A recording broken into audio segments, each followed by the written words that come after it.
February the 8th marks the feast of St. Josephine Bakhita, a Sudanese nun who, as a child, was a victim of human trafficking.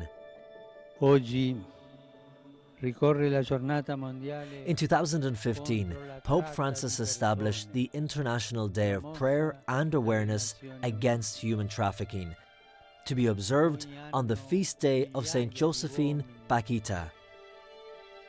According to the International Labour Organization, there are 40.3 million victims of human trafficking worldwide, and the people most at risk are women and girls.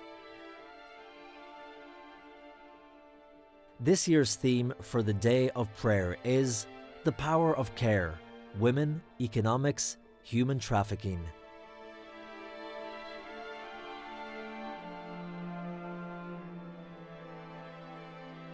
Forced marriages in terms of there is... EWTN's Vatican Bureau Chief Andreas Stornhauser brings us a story of a Christian girl from Pakistan who was a victim of forced marriage and is fighting for her freedom. मुझे ज़बरदस्ती अगवा किया गया था और कुछ papers पे pressurise करके मुझे कुछ पेपर्स पे साइन करवाए गए. Mera, whose identity needs to be obscured for security reasons, was 14 years old when she was kidnapped on the way to school in Faisalabad, Pakistan. She was forcibly married to a man 40 years older than her. Mera's case is not an isolated one. According to human rights groups such as ADF International, she is one of 1,000 Pakistani women abducted and forcibly married every year. But not everyone accepts this. Catholic lawyer Sumera Shafiq supports Mera in her fight for liberty and justice.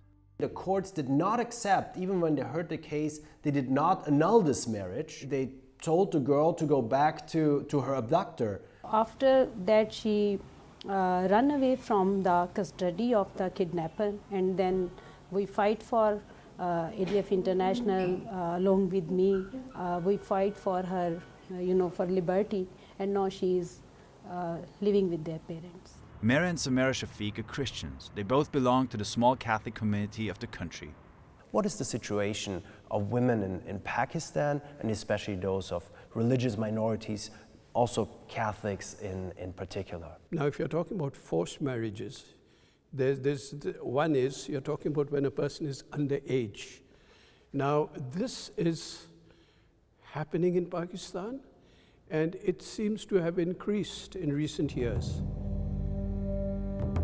Are you sometimes worried that people will come after you? You're Catholic yourself, you're a woman, you're fighting for those cases. Is there a danger for you? Yes, sometimes I was very much worried about myself, definitely, because I'm not defending only Myra, but I'm defending any other Christian girls and Hindu girls and different communities girls who are victimized to forced conversion and abduction, rape, kidnapping.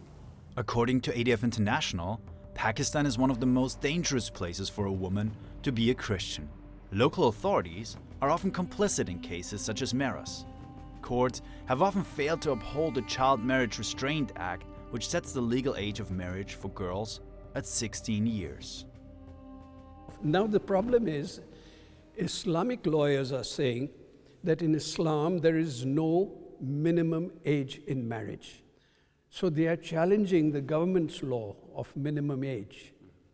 This is where there is a clash. Now, under the Catholic Bishops' Conference of Pakistan, we have various commissions, one of which is the Justice and Peace Commission. Our Justice and Peace Commission is also taking this up with the government. A number of NGOs, including Muslim NGOs, including the government's Human Rights Commission. So right now, there is a lot of discussion going on. I see. So, but the church is doing a lot in this matter. Yes, we are doing whatever we can. We are doing whatever we can.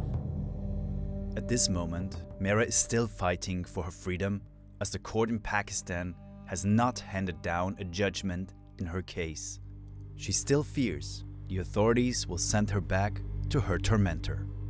Mera hopes for justice, and she is not alone.